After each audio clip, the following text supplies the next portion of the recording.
दोस्तों, इजरायली प्रधानमंत्री Benjamin Netanyahu का राजनीतिक जनाजा पार्ट 2 से जुड़ी खबर लेकर के आप लोगों के सामने जुड़ा हूं। अब आप कहेंगे कि आखिरकार पार्ट 2 इस खबर में मैंने क्यों कहा, क्योंकि आज की पहली खबर में मैंने आपको दिखाया कि किस तरीके से लाखों लाख लोग और खुद इजरायली सैनिक जो हैं नेतन्याहू के खिलाफ बिगुल फूंक रहे हैं। गृह युद्ध जो है वो इजराइल के अंदर छिड़ चुका है, जहां सिर्फ एक ही मांग की जा रही है कि बेंजामिन नेतन्याहू से बाइडेन हमें बचाओ, बेंजामिन नेतन्याहू इस्तीफा दो। ये मांग जो है इजराइल में तेज है, तो वहीं दूसरी तरफ जो जंग की शुरुआत में कंधे से कंधा मिला करके खड़े हुए थे, गलबैयां कर रहे थे कि नेतन्याहू आपके साथ बड़ा गलत किया है हमास ने, हम आपके साथ खड़े हैं और आपको जो भी सहूलियत चाहिए होगी हमसे, हम वो देने के लिए तैयार हैं। ये किया अमेरिका ने, ये किया ब्रिटेन ने, ये किया फ्रांस ने और तमाम पश्चिमी देशों ने एक के बाद एक जाकर के मत्था टेकना शुरू कर दिया इजराइल में। और 8 महीने की जंग निकल चुकी है और 8 महीने की जंग के दौरान जो गलबैयां कर रहे थे, अब वो भी कहने लगे हैं कि इजराइल नरसंहार कर रहा है। असल में इजराइल आतंकवाद फैला रहा है और ये किसी और ने नहीं बल्कि फ्रांस ने खुल करके अब बिगुल नेतन्याहू के खिलाफ फूंक दिया है। जहां एक तरफ बैन लगा दिया गया है उसकी 74 कंपनियों पर, वहीं दूसरी तरफ मालदीव ने भी बड़ा एक्शन लेते हुए इजरायली यात्रियों के ऊपर ही बैन लगा दिया है और साफ तौर पर क्लोजर लगा दिया है इजरायली यात्रियों के मालदीव आने पर। वहीं यूएफसी चैंपियन खबीब ने मुलाकात की डोनाल्ड ट्रंप से, जो यूएफसी चैंपियनशिप का मैच देखने के लिए पहुंचे हुए थे, और उस दौरान खबीब ने डोनाल्ड ट्रंप को गाजा में हो रहे नरसंहार के लिए घेर लिया। क्या कुछ वीडियो सामने आया है, पहले इस पर नजर डालिए।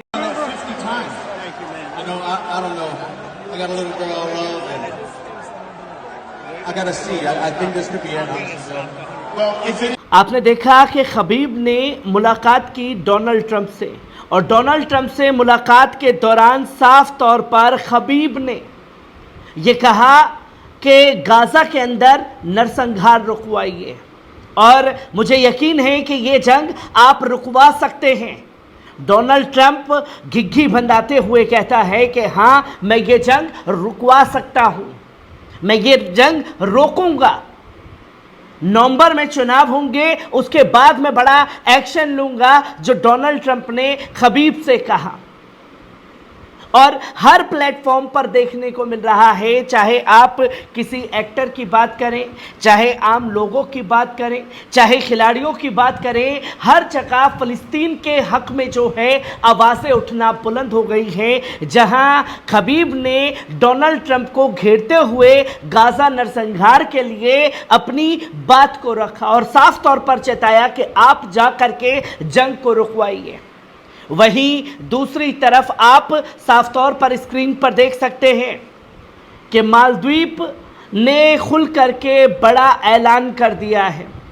और ये ऐलान इजराइल के खिलाफ किया गया है, जहां यात्रियों के ऊपर बैन लगाया है मालदीव सरकार ने, जो कि आप स्क्रीन पर साफ तौर पर देख सकते हैं। मुइजू सरकार ने बड़ा कदम उठाते हुए गाजा युद्ध के बाद इजरायली नागरिकों की मालदीव की एंट्री पर बैन लगा दिया है। हर तरफ बिगुल फूके जा रहे हैं, इजराइल के खिलाफ लोग सड़कों पर पूरी दुनिया में उतर रहे हैं और एक तरफ नेतन्याहू ये कहता है कि साहब देखिए कि ये तो यहूदी विरोधी एक्टिविटी पूरी दुनिया में हो रही है,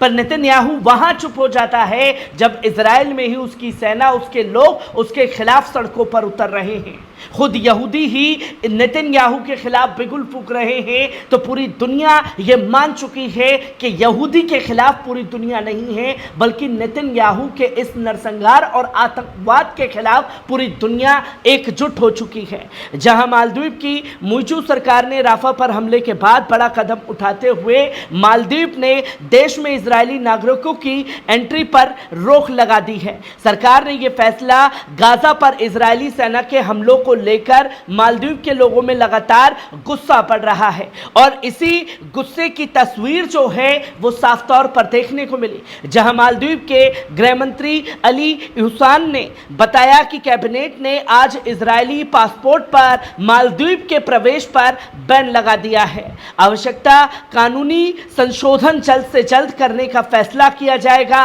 कैबिनेट ने इस प्रक्रिया में तेजी लाने के लिए विशेष समिति का गठन किया है, जिसमें देश के सीनियर नेताओं और अफसरों को रखा गया है। कैबिनेट ने फिलिस्तीन के समर्थन में दूसरे अहम निर्णय लिया है। इसमें पहले फिलिस्तीन शरणार्थियों के लिए UNRW के माध्यम से धन संचय करना, फिलिस्तीन के साथ एकजुटता के लिए रैली और फिलिस्तीन संघर्ष के समाधान के लिए मुस्लिम देशों के साथ चर्चा में शामिल हो गया है, जिसका जिक्र किया गया और यह कहा गया कि तमाम मुस्लिम देशों को यह बड़ा कदम उठाना चाहिए और जब तक इजराइल के ऊपर प्रेशर बनेगा नहीं, ये नरसंहार रुकेगा नहीं। और ये तो खैर मानिए कि मुस्लिम देश मालदीव ने ये कदम उठाया है, तो कुछ देश में अंधभक्त चिल्लाएंगे कि साहब ये देखिए मुस्लिम देश तो है ही इजराइल के खिलाफ, पर वहां अंधभक्तों की बोलती बंद हो जाती है जहां खुल करके बिल्कुल अपने ही लोग नेतन्याहू के खिलाफ फूंक रहे हैं। और फ्रांस के राष्ट्रपति ने एमिल मैक्रों ने साफ तौर पर 74 कंपनियों पर बैन लगाने का ऐलान जो है वो इजराइल की कर दिया है, जिससे खलबली मच चुकी है, क्योंकि फ्रांस हो, कनाडा हो, ब्रिटेन हो, वो अब इजराइल के खिलाफ उतर रहे हैं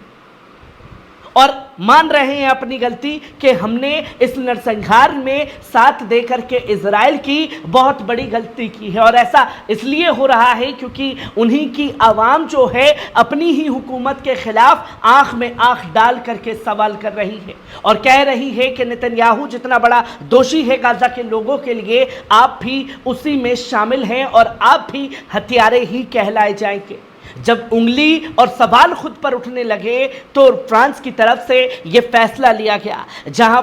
फ्रांस यूनिवर्सिटी रक्षा प्रदर्शन ने इजरायली कंपनियों की भागीदारी को रद्द कर दिया है, जहां कार्यक्रम के आयोजक कॉट्स एडेंस ने कहा कि सरकारी अधिकारियों के फैसले में